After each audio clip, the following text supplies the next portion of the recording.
En ce moment, pour moi, il se passe des choses importantes et inédites au regard de la mobilisation sans précédent que nous avons pu vivre les uns et les autres sur un certain nombre de manifestations. Là aussi, j'entends des personnes qui voudraient qu'on soit dans une certaine uniformité d'action. Je pense qu'il est bien préférable de garder l'unité et d'accepter que nous ne soyons pas dans l'uniformité de l'action. Et quand bien même certaines actions ne recouvraient pas nos propres convictions ou nos manières de voir, on sache garder le cap et l'objectif que l'on se fixe collectivement et ne pas commencer à les pécorer dans la gamelle du voisin en disant qu'on aurait mieux fait, etc. Je le dis très simplement parce que nos milieux sont assez riches en critiques diverses et variées, elles ne sont pas toutes infondées, mais je pense qu'on doit, dans les temps qui courent, les garder pour soi et essayer de contribuer à l'objectif qui consiste en ce moment à essayer d'écarter cette funeste loi sur le mariage pour tous.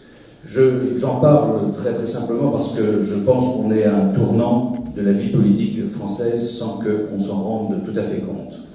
Et j'ai, vendredi soir, après la manifestation devant le Sénat, j'ai été jeudi soir, je suis retourné vendredi soir, j'ai lâché un petit SMS qui a été repris sur le Salon Belge, je vais vous en faire lecture, parce que pour moi ça résume, à titre personnel, ma vision des choses, et ensuite je ferai 2 développements sur les effets collatéraux actuels du mariage pour tous et qui recouperont, me semble-t-il, un certain nombre de vos préoccupations dans vos livres et dans ce que je peux vivre en tant que maire de Montfermeil. Je vous lis ce petit... Voilà, c'est sur la terrasse du café après la manif. Moïse dit à Pharaon, « Libère mon peuple. » Frigide dit à François, « Touche pas au mariage, écoute ton peuple. » Et le cœur de Pharaon et le cœur de François s'est endurci. La suite est un peu différente après. Il y avait 2 peuples, là, il n'y en a qu'un. Nous allons subir, dans les semaines et mois qui viennent, les 7 plaies d'Égypte. Elles tomberont sur tous, les bons comme les méchants. Ce que les bons supporteront d'injuste, c'est ce qui sera nécessaire pour que les méchants deviennent justes. C'est le prix nécessaire à la libération de notre peuple, de la France et de bien d'autres pays après, au regard de la vocation de la France.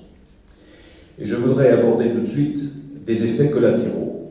Nous assistons déjà au renforcement du communautarisme musulman qui ont une preuve flagrante de la décadence du pays dans lequel ils vivent et où ils se mettent en situation de protection et de repli par rapport à une société qui agresse leurs convictions.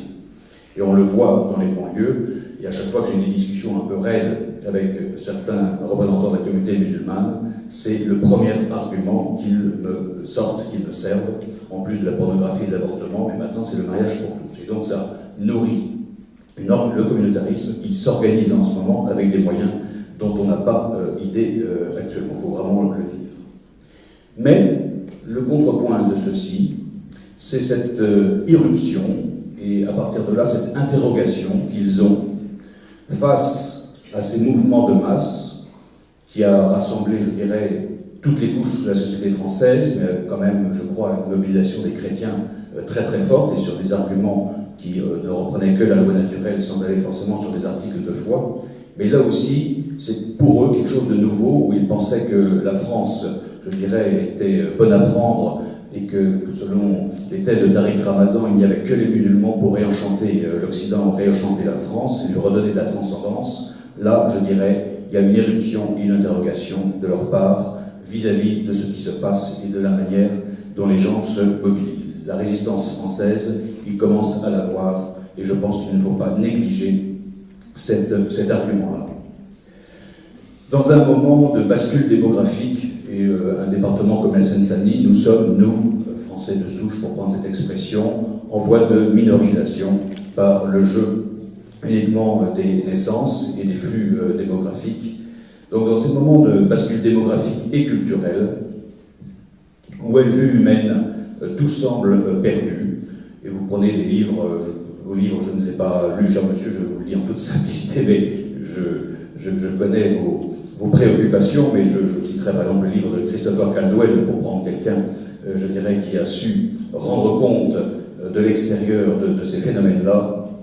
Je pense que, eh bien, il y a aussi là une nouvelle donne, et que peut-être, c'est ma conviction aussi, les bourreaux de demain pourraient être les prédicateurs ou les apôtres d'après-demain. Ça passera sans doute par des temps particulièrement troublés, particulièrement douloureux, mais je pense que là aussi, tout n'est pas perdu. Et donc, pour conclure, après les 7 plaies, la libération et vive la France.